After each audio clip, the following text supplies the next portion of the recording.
વાતાવરણમાં થોડી ઠંડક પ્રસરી છે કારણ કે ગુજરાતમાં પ્રી મોન્સૂન એક્ટિવિટી સક્રિય થઈ ગઈ છે. વાવાઝોડા જેવો પવન ફૂંકાયો છે, કરંટ લાગતા એકનું મોત થઈ ગયું છે, અમદાવાદમાં 1.5 ઇંચ વરસાદ પડી ગયો છે, વડોદરામાં સોલાર પેનલ ઉડી ગઈ છે અને હજુ આગામી 4 દિવસ ભારે વરસાદની આગાહી છે.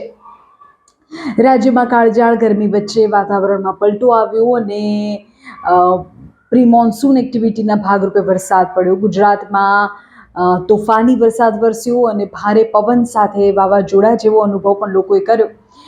આ પરિસ્થિતિમાં વાવાઝોડા અને કરંટ લાગવાથી એક વ્યક્તિએ જીવ ગુમાવ્યો હોય તેવા સમાચાર આજે સામે આવ્યા છે. અમદાવાદ શહેરમાં ગઈકાલે મોડી રાત્રે મેઘરાજાએ તોફાની બેટિંગ કરી અને સરેરાશ 1.5 ઇંચ જેટલો વરસાદ ખાબકી ગયો. જોરદાર પવન ફૂંકાયો, જેના કારણે અનેક વૃક્ષો ધરાશાયી થઈ ગયા. ટ્રાફિક વ્યવસ્થા ખોરવાઈ ગઈ. વાહનો કેટલાય એવા હતા કે જે જાણે દબાઈ ગયા. વડોદરામાં મેઘરાજાએ ગાજવીજ સાથે તૂટી પડ્યા. તોફાની પવન સાથે વરસાદ તૂટી પડ્યો. વાવાઝોડું એટલું પ્રચંડ હતું કે અનેક બિલ્ડિંગો પર લગાવેલી સોલાર પેનલ જાણે પત્તાના મહેલની જેમ હવામાં ફંગોળાઈ ગઈ. આ હજુ પ્રી મોન્સૂન છે, વરસાદ પહેલાના આગમનના એંધાણ છે અને તેવામાં જ ગુજરાતમાં આવી સ્થિતિ સર્જાય છે. જો તમને ડેટા વાઇઝ જાણકારી આપું તો રાજ્યના આશરે 150 તાલુકાઓમાં વરસાદ પડ્યો.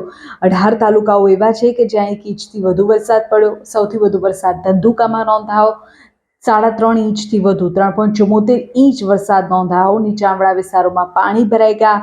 ઉમરપાડામાં 2.76 ઇંચ વરસાદ પડ્યો તો ખેડામાં 1.73 ઇંચ, માતર અને લખતરમાં 1.5 ઇંચથી પણ વધુ વરસાદ પડ્યો છે.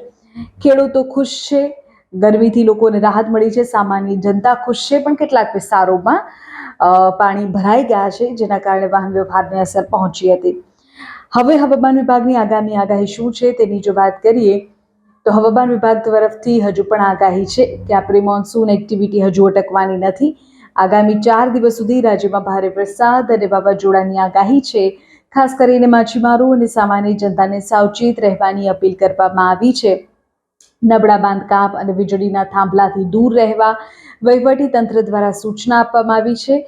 હવે જોવું એ રહેશે કે આ પ્રી મોન્સૂન એક્ટિવિટીના ભાગરૂપે વરસેલો વરસાદ બીજા કયા કયા વિસ્તારોમાં લોકોને ગરમીથી રાહત આપે છે અને સામાન્ય જનતા અને ખેડૂતો માટે કેટલી ખુશી લઈને આવે છે.